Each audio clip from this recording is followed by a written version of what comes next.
Quando o paciente descobre que ele tem uma lesão no pâncreas, em geral ele fica muito assustado. Por quê? Porque ele vai procurar na internet, ou porque ele conhece alguém que teve um tumor no pâncreas, que não teve um desfecho legal, que não teve um desfecho favorável. E assim que ele recebe a notícia, tem um problema no pâncreas, a ansiedade fica muito alta. E eu não tiro a razão, claro, não tiro a razão.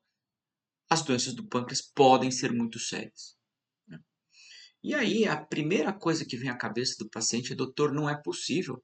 Eu faço exame todo ano. Eu vou lá, vou no clínico, ele pede os exames, eu faço ultrassom e o pâncreas veio sempre normal. Como isso veio parar aqui no meu pâncreas agora e ninguém viu isso antes, né? E aí vai a resposta. A resposta é porque é muito difícil a examinar, suspeitar e identificar as lesões do pâncreas.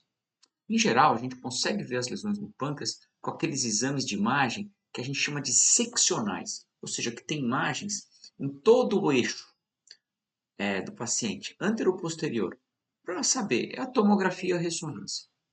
Aqueles exames que a gente faz de ultrassonografia que não são seccionais, eles têm muita dificuldade de encontrar o pâncreas. Então, em geral, o que acontece? O paciente ficou fazendo ultrassom a vida toda e o pâncreas foi avaliado quando avaliado apenas parcialmente. Porque a região que é acessível do pâncreas ao ultrassom é a cabeça do pâncreas.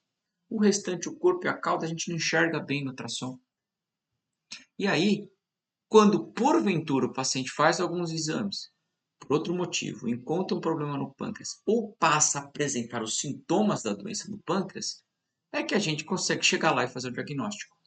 Então o paciente fica chateado, as pessoas ficam chateadas que a gente não consegue encontrar os problemas do pâncreas precocemente. E isso é uma realidade no Brasil e em qualquer lugar do mundo.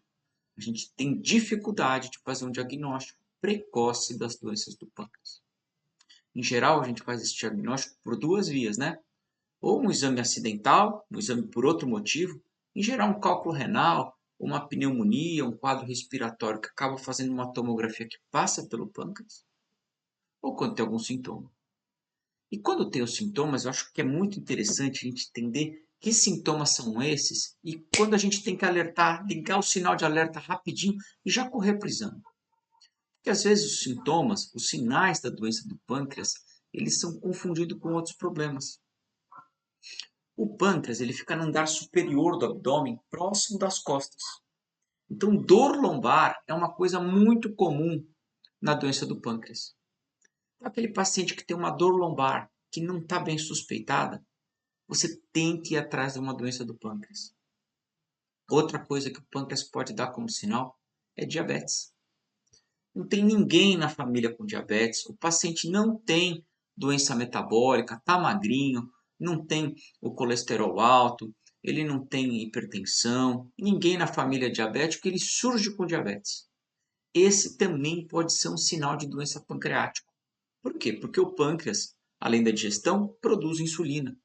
E danos no pâncreas pode levar a uma queda na produção da insulina.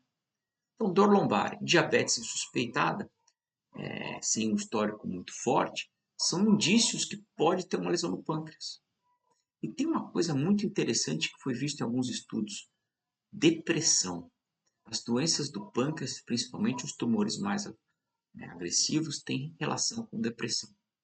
Então, vamos pegar um grupinho de pacientes, ó, dor nas costas, diabetes que não tem explicação na família ou no próprio paciente, depressão e perda de peso sem explicação, são os grupos prioritários para fazer um exame do pâncreas. E aí eu te pergunto, quais são os exames então? Me pergunto, doutor, quais são os exames que eu tenho que fazer para ver o pâncreas? Ou é uma tomografia ou é uma ressonância? Esses dois exames são os exames de rastreio para as doenças do pâncreas. Toda vez que seu médico ou você quiser saber o que está acontecendo com o seu pâncreas, você precisa fazer esses dois exames. Ou uma tomografia ou uma ressonância. Não adianta pedir ultrassom. Radiografia também não, é claro. Então a gente, em base desses achados, dessas hipóteses, dessas apresentações clínicas, a gente pode detectar as lesões no pâncreas. Aí quando a gente tem uma lesão no pâncreas, o principal é definir qual que é a gravidade dessa lesão. Nem toda lesão no pâncreas É um tumor maligno que vai levar à morte rapidamente? Não. Existem muitas lesões que elas são benignas e nem requer tratamento. Outras lesões elas têm um comportamento intermediário, elas podem malignizar, precisa de um tratamento. E outras são tipos de tumores iniciais ou de outra linhagem que têm um prognóstico muito bom. Então, quando você souber que tem uma lesão no pâncreas, calma, vamos descobrir qual que é essa lesão e imaginar a extensão dela. Porque pela extensão, a gente vai saber qual vai ser o tratamento a ser aplicado. Então, as lesões no pâncreas elas não são fáceis de serem vistas. Elas são vistas só em exames mais complexos, como tomo e ressonância. E os sinais iniciais têm que ser muito sutis para serem percebidos. Ou seja, a primeira coisa que você achar estranho e que possa estar relacionado com o pâncreas, já faz um exame. Não fica postergando a dor nas costas. Se tem uma diabetes que você não acredita, faz um exame. Você não entende porque aquela diabetes está em você, não tem ninguém na família, faz um exame do pâncreas. Sempre procure por esse diagnóstico o mais cedo possível. Porque a lesão no pâncreas ela pode ser grave, mas numa fase mais inicial ela tem tratamento. Né? Qual que é o tratamento que a gente impõe aos tumores do pâncreas? Em geral, são as cirurgias do pâncreas. Né? Se ele está na cabeça do pâncreas, a gente faz uma cirurgia que chama gastoduodenopancreatectomia. Um dia eu vou fazer um vídeo só dessa cirurgia para explicar para vocês como ela funciona. Ou se ela está mais para a cauda do pâncreas, aí a cirurgia retirada da cauda do pâncreas, em geral com o baço junto. Doutor, por que vai tirar o baço se o problema é no pâncreas? Porque os gânglios linfáticos que estão perto do baço, eles são os mesmos gânglios que estão perto do pâncreas. E muitos tumores do pâncreas, a gente tem que tirar esses gânglios juntos. Não adianta só tirar o tumor, tem que tirar o tumor, a víscera e os gânglios juntos. Então, o baço costuma ir junto com os tumores da cauda. Né? E a cirurgia é o principal tratamento dos tumores pancreáticos. E tem outro tratamento? Tem também. A quimio, a radioterapia, elas podem ser aplicadas nas neoplasias malignas do pâncreas. E a quimio-radioterapia ela pode acontecer tanto antes da cirurgia como depois.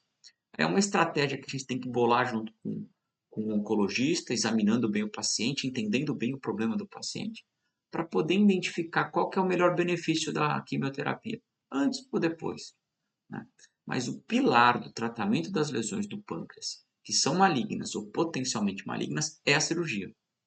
Então, para você fazer um diagnóstico mais precoce, ao menor dos seus sintomas, procure fazer um exame do pâncreas.